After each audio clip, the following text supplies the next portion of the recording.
Akala mo, simpleng lakad lang. Sabi nga ni Botchokoy TV, simpleng atake lang. Pero dito sa Itbog Falls, bawat hakbang may kwento.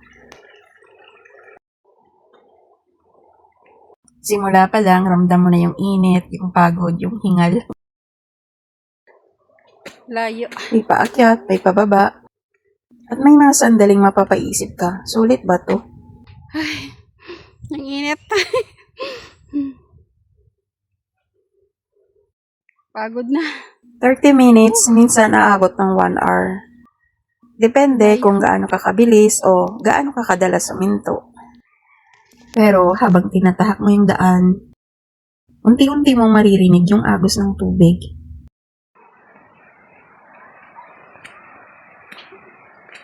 Yung tunog na nagsasabing parang malapit ka na.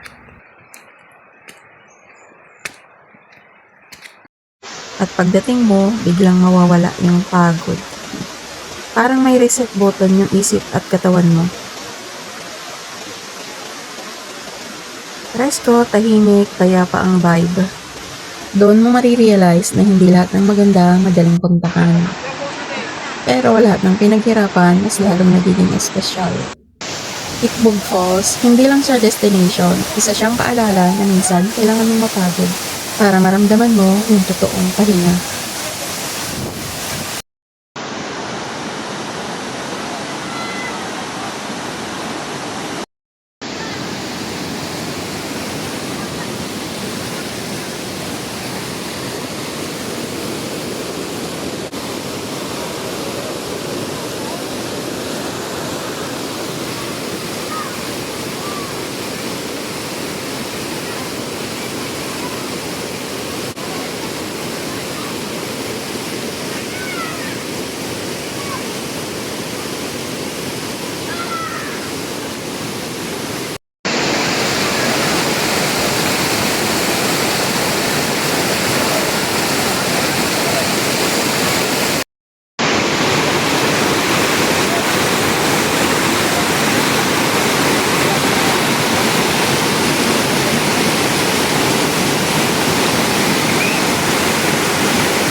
Mga lukaran na din.